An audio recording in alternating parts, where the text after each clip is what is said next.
elements today. Yeah, Should see the bright lights and you can see past. This is better. Okay, I'm waiting for the clock over there to switch over from 5:59 to 6 o'clock because we always want to be punctual, and there it is. So, hi, I'm Mike Bain. Good evening. Welcome tonight, and thanks for joining us.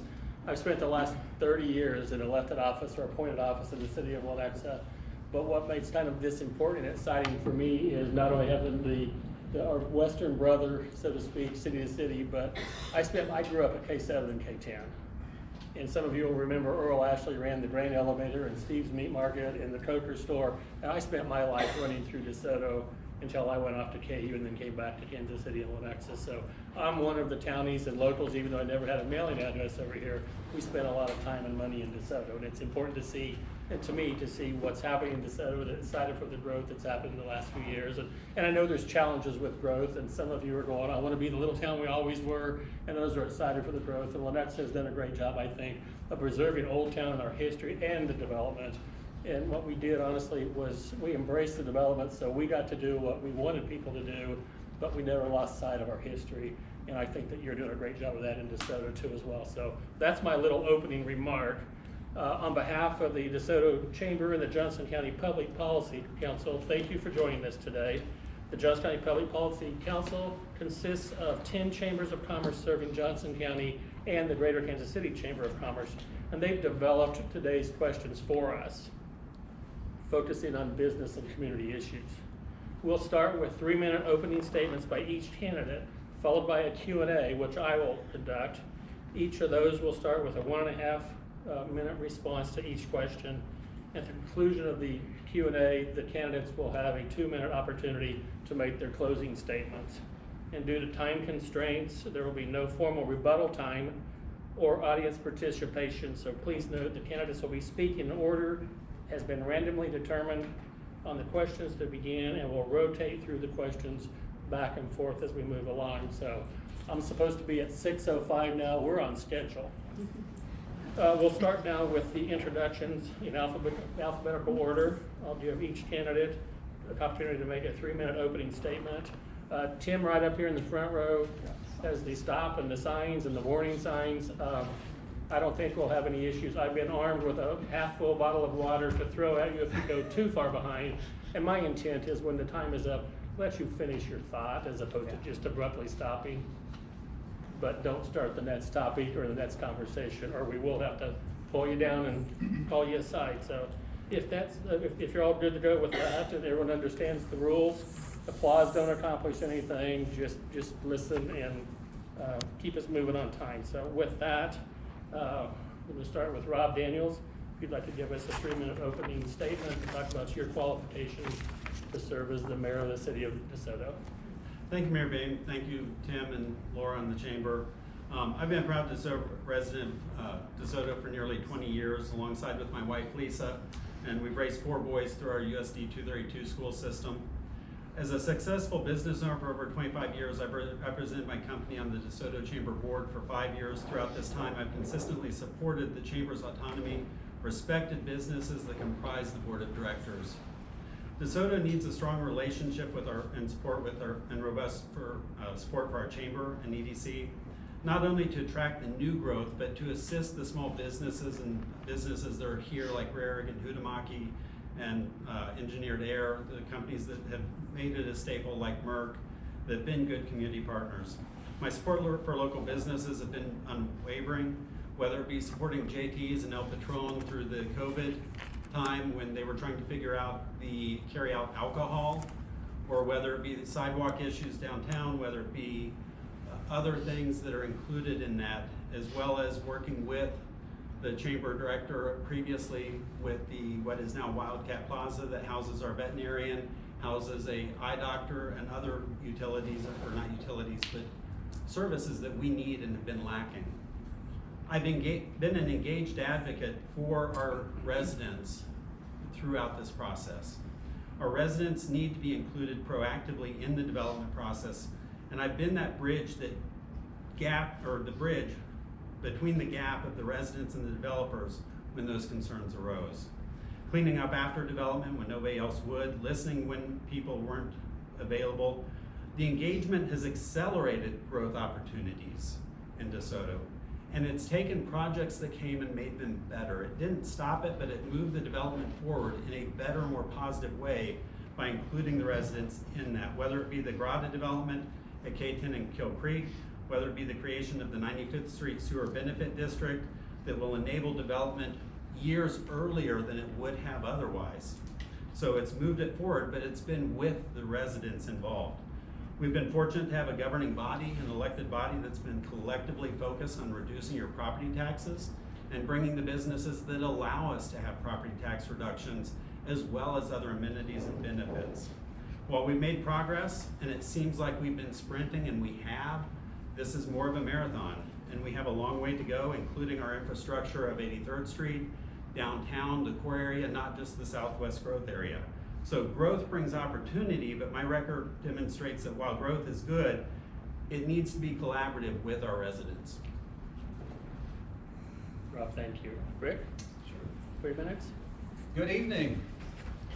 I'm Rick Walker. It's been my honor to serve as your mayor for these past almost 8 years, and I'd like to thank Mike Bay for coming to host this event for us. I'd like to thank the Chamber, EDC, for putting this on. Forums are an important part of our political process, and I'm glad that we are able to have 2 of those in DeSoto this year. The partnerships that we have between our business community and our local government is one of the things that makes DeSoto a great place, a strong community, and a forward-looking city. Over the past 8 years while I've served as mayor, we have seen more progress in DeSoto than any time in our history, I believe. Together, we've cut the city's property tax in half. We've made record investments in water, transportation, parks, connectivity, walkability, and we've strengthened our public safety. So all these improvements have positioned DeSoto to be able to handle this growth responsibly and not to be in a position where we don't have to react to it. We have welcomed transformative projects like Panasonic Energy, Merck, and a whole host of new small businesses that have come, and families that are all discovering what we've known here all along, that DeSoto is a great place to live. It's a great place to work, and it's a great place for you to invest your money if you're a business. We've also worked hard to ensure that growth aligns with our community values. As we've updated our comprehensive plan, we've invested in planning tools like the Southwest Growth Area Plan, the 95th Street Corridor Study, the 83rd Street Corridor Study, and we focused on making sure that as growth comes and development comes, that it pays its own way. So for me, leadership and politics, it's not about ego or politics. It's about people, and it's about listening, and it's about finding common ground and recognizing the value and the strength that comes from working together, that a team will get you further than working on your own, and that we can work together to create a shared vision even when the conversations are tough. We all know that DeSoto is destined to grow, and my goal is always to protect the DeSoto that I've known and loved all my life. Every choice I make as mayor comes with that lifetime of perspective, and I'm not here for politics. I'm here because I love this community. I love what's best for the community. I want what's best for the community, the place that I've called home for my whole life. So as we look ahead, my priorities remain clear. I want to keep our property taxes low by expanding the commercial base. I want to continue investing in public infrastructure and public safety. And I want to make DeSoto a walkable, connected community that has the amenities of a community, the quality of life amenities of a community much bigger than we are. So these things need to grow as we grow. DeSoto is my home. DeSoto is all of our home. And I'm committed to leading with experience, integrity, and a steady hand as we take on our next chapter. Gentlemen, thank you for your opening statements. We'll move on now to the Q&A. Each candidate will have 1.5 minutes to respond, and we will rotate who goes first and who goes second from here on out. We'll start with Rick. As a candidate, what are your top 3 policy issues moving forward? I want to continue focusing on maintaining, working on our property tax base, so taking the additional revenue sources that we are looking at coming in, continuing to provide tax relief for the community. The property tax, The revenues that we have will allow us to continue to make strong investments in infrastructure, quality of life issues, while maintaining a low property tax. So that's first one. Second one was the infrastructure. I'm sorry. The second one was the quality of life improvements, the things that make DeSoto are going to make DeSoto a great place to be. The community center, the parks, trails, and walkability. And then the third is our transportation, our infrastructure, and those improvements that we need to continue to support development. Thank you, Rick. Rob? So top priorities, number one, we've got growth coming like nothing we've seen before. Our resident heads are spinning with this growth and going, what's next, what's next? But at the same time, we hear over and over, you did this growth without having the infrastructure there. And so as we move forward, property taxes are important, but we've been successful as a governing body in lowering your property taxes, and we'll be able to continue to lower your property taxes and keep that as a primary focus. But we need to make sure that we are working on the infrastructure. 83rd Street is behind what it should be, where it should be. I pushed the forward study to get that 83rd Street study done sooner than later, because we cannot have both east-west corridors of DeSoto under construction at the same time when KDOT gets around to working on K10 and expanding K10. So infrastructure is a priority that's there. Also, communication with our residents is a priority, because our residents have no clue what's happening. They have things dropped on them where they go, where did that come from? The data center is a prime example. If you're a resident and you were watching the legal record, being the legal publication to lawyers, you had a week's notice about a public hearing on the data center. If you were watching our council packet, you had 60 hours notice. And if you were watching our city Facebook page, you had 24 hours notice. The public hearing was coming. And so when it came, people all of a sudden were like, what, where, what, how did that happen? And so making that communication clear is important on that. And I'm out of time for the third priority. Thank you. Our second question, we'll start with Rob. What are your views on the value DeSoto citizens receive for their local tax dollars? The value that our citizens receive for their local dollars is actually very, very good. We are able to provide infrastructure in the sense of water, sewer. A lot of that's been paid for by the ability to reduce the taxes from the Panasonic that was coming. Whether we wanted to agree with it or not, it was coming, but we chose to work with them and work with SRL to be able to gain the benefits and not be a gardener that got the Amazon distribution center without, or the transmodal without the benefits of it. So we have been providing good, and our water rates and sewer rates have phenomenally gone up. One of them only went up about 1.5% this year, and the other actually held steady at where it was. So the services we're providing and continuing to provide and will continue to provide will only get better, and the ability to provide the third priority, which would be the amenities for residents like a community center without touching property taxes, is key. Rick, same question, Sure. value of to the residents. Before I do that, I just want to clarify one thing that Rob said, and a public hearing is a legal term, and that was not a public hearing that was part of that data center project. It was the agenda and discussion about the incentives. So my view is that DeSoto's residents do receive a strong value for their tax dollars, and over the past decade, we've reduced that mill rate significantly, over 50%, while continuing to make that record investments in sewers, parks, and our public safety. And this careful budgeting, conservative estimates on revenues has kept us in a very good position, and I look to see that trend continuing. We work efficiently. We have a lean staff. If you look at cities our size, we are very efficiently staffed for a community of our size, and while still offering great service to our community. Okay. Third question, what changes, if any, would you propose to the city budget? And we'll start with Rick on this one.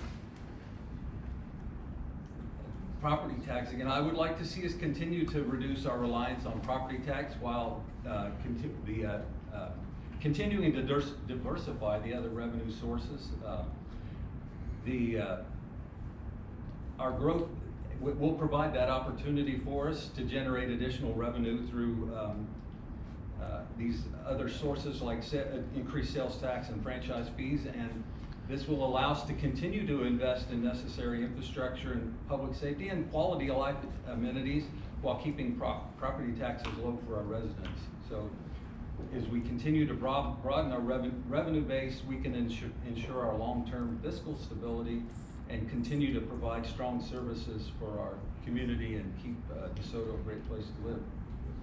Okay, Rob, same question, changes to the city budget? So our city administrator does a lot of things well. One of the things that happens well is he is very good with the budget. We've been very conservative with the budget, came out of COVID in a very good way. And so our budget actually is in a very good place.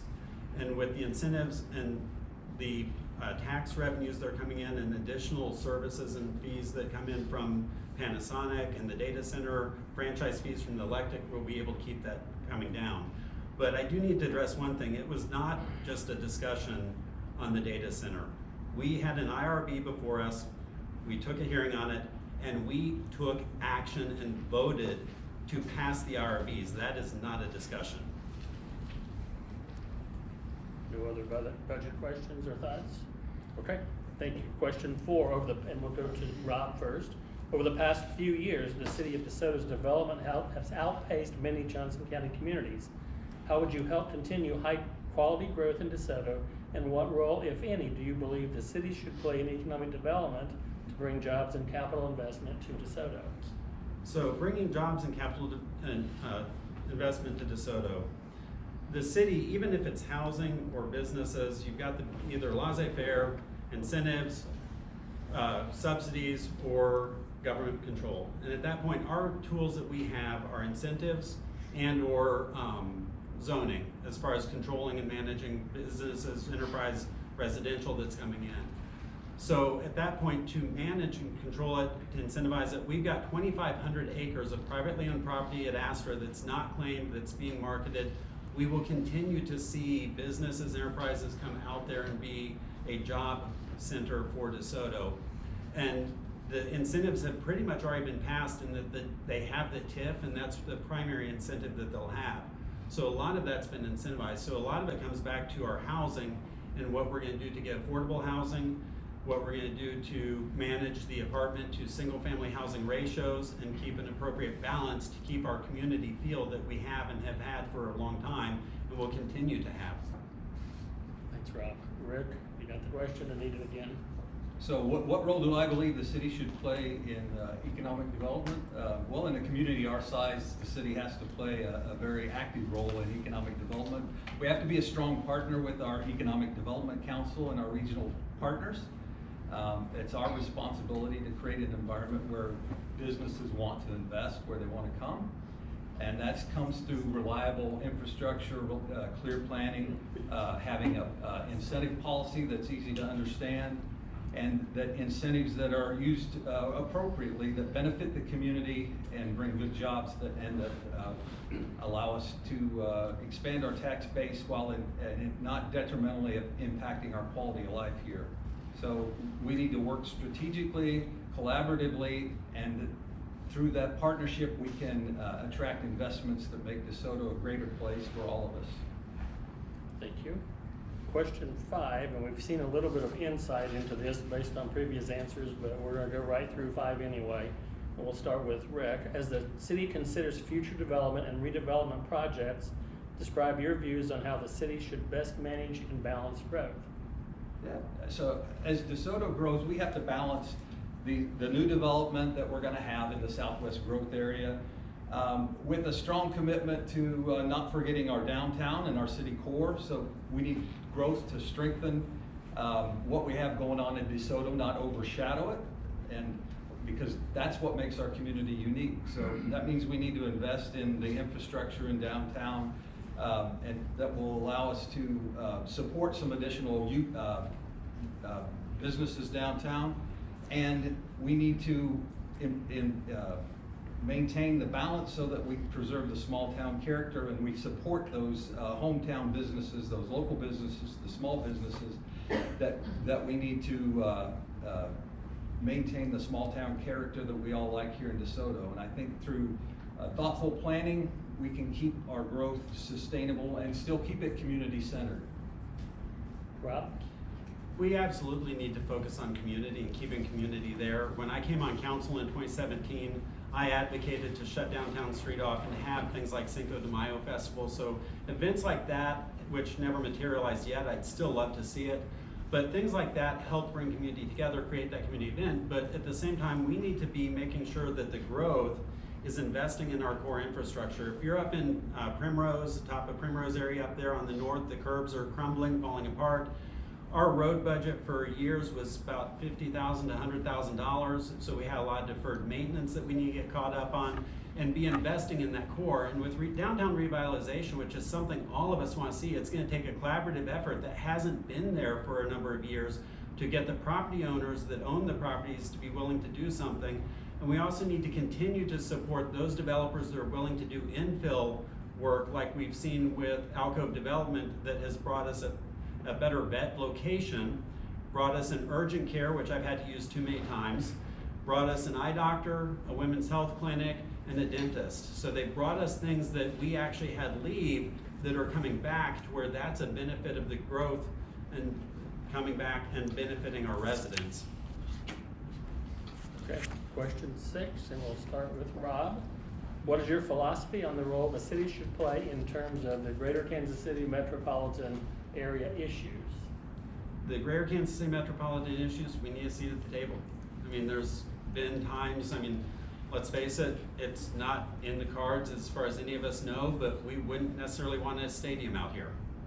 But there are discussions that happen in the larger Kansas City area. We are a part of that greater Kansas City area, and therefore we need to be able to participate, whether it be in MARC, which we have been a part of and continue to be a part of, whether it's working with KCADC, which our chamber has worked very closely with, both currently and past, to get Panasonic to work with the state level and advocate for DeSoto and our regional areas. Because 83rd Street, you know it, it's going to take a collaboration between the cities. Thank you. Rick? Thank you. So DeSoto is a small town, but this growth that we've had has put us in the metro spotlight. And I believe that DeSoto has to be an active partner on regional issues like housing, transportation, and infrastructure. For the entire term that I've been on council and as your mayor, I've been a member of various MARC committees, so I've been involved in the Mid-America Regional Council for close to 15 years now. And it's that voice that we need through MARC participation, MARC committees, and collaboration with other regional partners that will keep us informed and part of that discussion.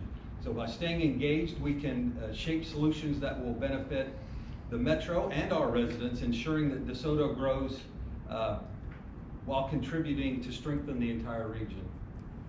Great, thank you. Question 7, we'll start with Rick. What do you think are the 3 greatest opportunities or challenges for the DeSoto economy in the next 10 years, and how would you capitalize or address those? So one of the top ones is going to be workforce, and actually beginning at City Hall, so retaining and attracting experienced staff. And as we continue to work to manage these unprecedented opportunities and the pressures of rapid growth, the people we have are a great asset, our most valuable asset, and they need to work in a supportive work environment so that we can keep their talent here. I think the same thing applies to our community as a whole, because workforce issues we're hearing all around from the employers. So as Panasonic begins to ramp up, we're hearing squeaking from other employers, not just in DeSoto, but in the area, that it's putting pressure on their workforce as well. And then housing has been affordable, attainable housing has been a top of mind issue for the entire nation, and it is for Johnson County, it is for DeSoto. So we've got to continue to work to find housing options that will support the people that want to come to DeSoto and work in the jobs that we have here. Rob? So yeah, with the growth, with the which is good. I mean, as we bring it in, and we've heard from people on the issues where it's like Panasonic, that's too many employees, data center, that's not bringing in jobs, and they end up balancing each other out. But that does mean that we're gonna be needing to be able to work with housing, find affordable housing. We've come back and shortened or reduced the minimum lot size. I ended up coming back and working and asking for that to be looked at for one other zoning area, because the residents by the Grotto development wanted to know that it wasn't gonna be multifamily, it was gonna be single family homes for sale product, and that zoning 1A, R1A, would have fit that need to where the residents would have had the reassurance, but the developer was able to do what they want. So housing, affordable housing, attainable housing, whatever you want to call it, is going to be important. But also making sure that we prepare our community for what growth is coming. Because there's things that, as we know growth is coming, that can prepare the community ahead of time to where it's not a bomb, it's not a surprise, to where the community is able to at least embrace and have conversation and communication in that growth and be a part of it, which makes the growth typically better, is what I found from working with residents and developers together before it hits Planning Commission. Okay, thank you. We're way ahead of schedule because we've had great focused and concise answers tonight. So Tim, do you mind? We have the ability to add 3 minutes for a closing statement versus 2. I like if that. I have permission to do that. You have permission. Okay, candidates, we have 3 minutes to present your closing statements. Please be sure to highlight what distinguishes you from your opponent in this race, making you best suited to serve in the mayor's position. We'll start with Bob. So in my time on council, and I have not been a 24-year elected official, I have worked to make sure that the government, the city hall, is accountable to the people and brought those things forward, and will continue to do so as we move on.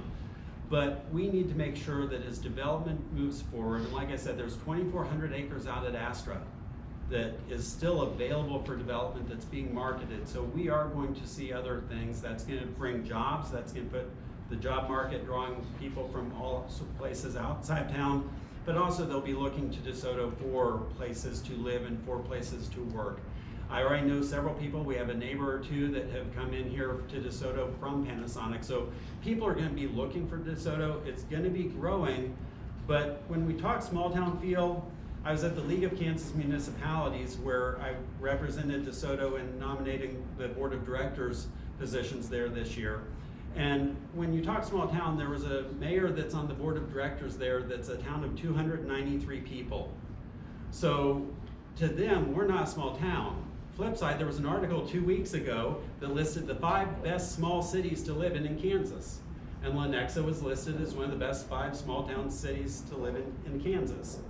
Not kidding on that one. So it's really that community feel and maintaining it as we grow into what's available at Astra and what's available and going to be coming over the years as we move into it, and making sure that it is a collaborative, truly collaborative point where we listen to the residents, we engage with the residents, and not just the mayor. It's the mayor's role to engage with residents, businesses, and work with the development, but it's also making sure that the mayor engages with the council to engage the residents and works collaboratively with everybody on the council. Thank you. Rick? All right, well, as I close tonight, I want to correct an oversight. I didn't thank all of you for coming, so thank you all for being here tonight. I appreciate you coming here. Again, I want to thank the Chamber and EDC for hosting the forum, and appreciate your continued partnership to keep DeSoto moving forward. I think this election comes down to a clear difference in leadership style. My approach has always been to listen, bring people together, create consensus and base decisions on facts and fairness, and what's best for the long-term health of our city. I do believe in collaboration with our council, with our staff, with our business partners, and with our citizens, because good ideas come from everywhere, and the best results come from when we work together. My opponent has a little different path in his campaign. He's focused on manufacturing conflict and pointing fingers and questioning motives.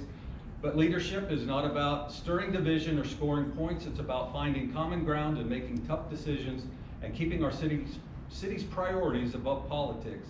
I've worked on that over the past 8 years. We built a record of steady, responsible progress where we've cut taxes, invested in infrastructure, strengthened our public safety, and laid the foundation for a sustainable growth that benefits every part of our community.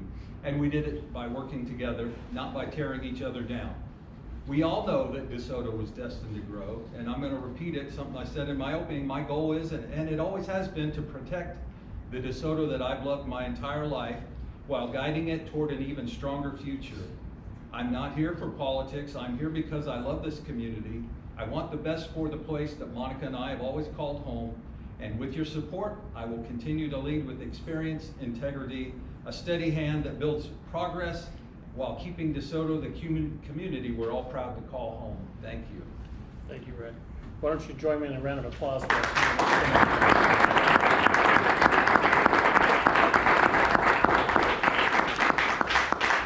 This concludes our DeSoto Mayoral Candidate Forum. Thank you to Mr. Walker and Mr. Daniels. I'm sorry I called you Rick and Rob the whole time. That's fine. We've been friends for a I'm number glad of you years. did. We'll be more formal in this group because I don't think I know them.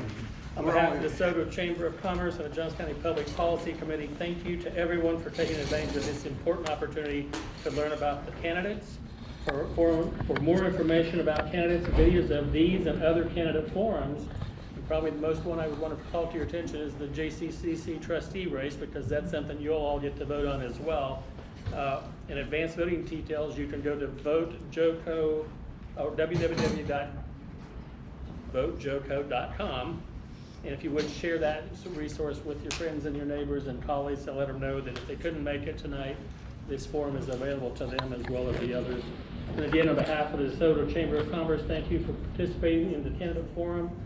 We wish both of you the best of luck in your campaigns, and we'll take a short break now and reconvene at, I believe it's 7 o'clock with the. We can go earlier. You wanna start early? Everybody's here? Because we're way ahead of schedule. Okay. So I guess as you'd rather all get home, why don't we